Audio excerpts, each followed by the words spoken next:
Hey everybody, and welcome to Carolina Diggers. My name is Richard, and on today's episode, we're going to be taking a look at the 3D printing episode where we modify Minelab Vanquish 540. Today, we received a package. Where is it? I don't know. I think it's on the floor. Like I said, coming in. Got a package. We're going to open this bad girl up. We're going to see what's inside.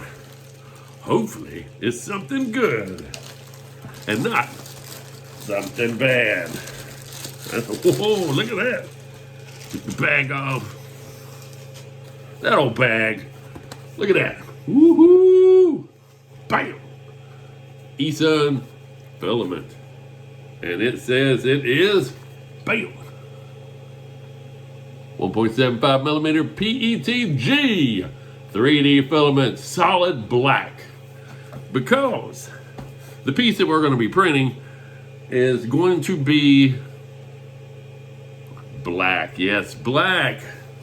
And before we get the show on the road, we're going to open up Thingiverse, show you the actual program, show you who created the program, and where you can find it if you want to make said 3D printed part.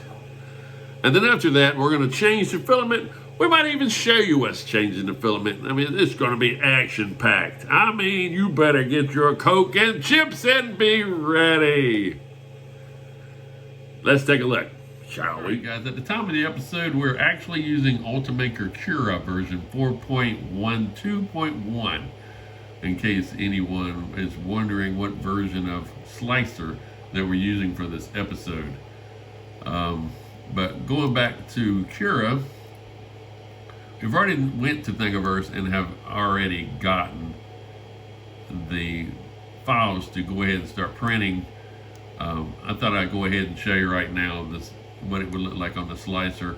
From what I can understand from what I'm looking at, this is the straight configuration for said straight shaft.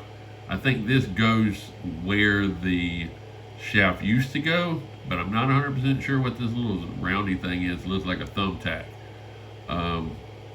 And this actually will bolt around, I'm guessing, this part here and connect the two together. That way you have a solid piece. And what you're going to use right in this little general area right here, it looks like nuts, is going to be an A10 nut.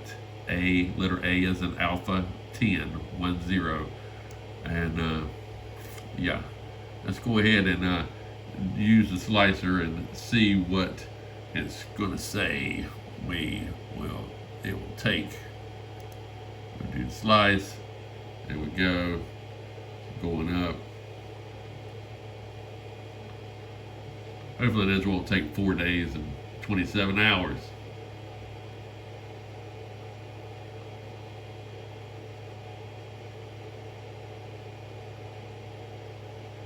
$15 and 33 minutes. Now, mind you, this is also 100%. I'm not using any kind of infill whatsoever. This is going to be solid. So yeah. All right, let's go ahead and flop this thing around. Put the filament on. Preheat the nozzle. Do all the good bells and whistles and all that stuff. Make sure this thing doesn't spool out and go everywhere all crazy. And hopefully get the show on the road. What do you say? All right, we're going to go ahead and try to feed in the PETG for the first time into the extruder. We can actually see it going in through the tube down into the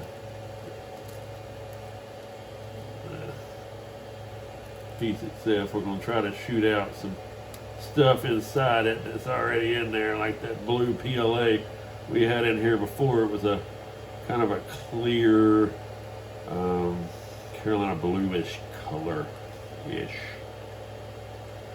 All right, I think that's it.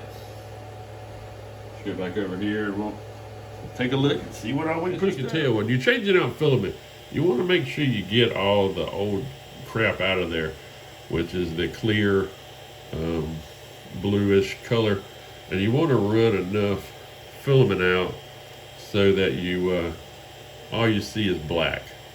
So with that being said, that is what you want to see when you change out your filament. No transparent blue, just the black. All right, boys and girls, we actually are at the Thingiverse website now, and as you can see, the Minelab Vanquish is the program name, and it's created by Anatoly Dim. I think that is how you pronounce that, and it was created on April the 13th. Looking through some of his stuff, I noticed that it says no rafts, no supports. So we actually have gone back and taken supports out. And it says the resolution needs to be 200. And the infield should be 20. So we actually changed that back from 100 to 20, which changed the actual said print time from like 15 hours to 8. Hopefully that amount of infill will be fine. We'll see when everything is done and we can actually put the piece together on the Vanquish 540. But other than that, that's pretty much all we've done.